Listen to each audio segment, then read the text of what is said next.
I think when anything massive happens to you like that, that is, you know, it is life-threatening. You do take stock of what really matters and what doesn't. And I used to have a bit of a romantic notion about, you know, if anything was to happen to me, would I make the front pages? Would anybody care? And actual fact, life goes on. And what life did you live? And did you make the right choices? And I think it can make you make some pretty big decisions. Yeah. And for me, after My Fair Lady, when I lost my health, I found out the guy I was with was cheating with somebody, and it was all just a nightmare. And my world just came crumbling down.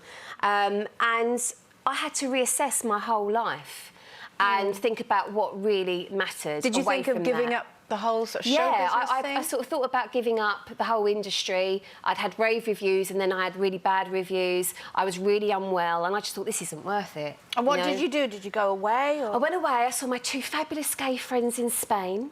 And I got on the plane and I thought to myself, God, if you want me to stay in this stinking business, you've got to give me one big sign, because I just don't think I'm meant to. It's too hard. And did he? And he did. I got there. And sunbathing, phone call goes, and it's my agent. He said, I know you told me you never want to be in this stinking business anymore.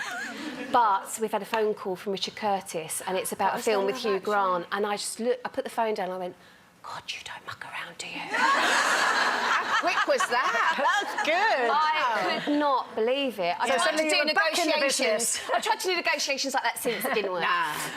But it did make me reevaluate everything, and it made me sort of come back at the industry with a slightly better view on things, and I had a better relationship, and something better came around the corner. Is what I'm trying to say. Towards everything. Yeah, and you think that when everything comes crumbling down, it's going to end. That's it. But in actual fact, better things came. Sometimes the best thing that can happen to you is all your worst fears being realised. Yes. Because when you get to the point where you think, oh my God, what's the worst thing that could happen to me? I don't know, my job ending, my relationship crumbling away, as you say. Actually, when all of that happens and you realise you're still standing, it can be like a rebirth. It can be an incredibly empowering. For more Loose Women action, click here. And I'd subscribe if I were you. It's totally free, and it means you'll be kept up to date with new videos and exclusive YouTube content. It's quite frightening, because then when I was finally told that I had ME, I was like, well, what's the cure? What do I take?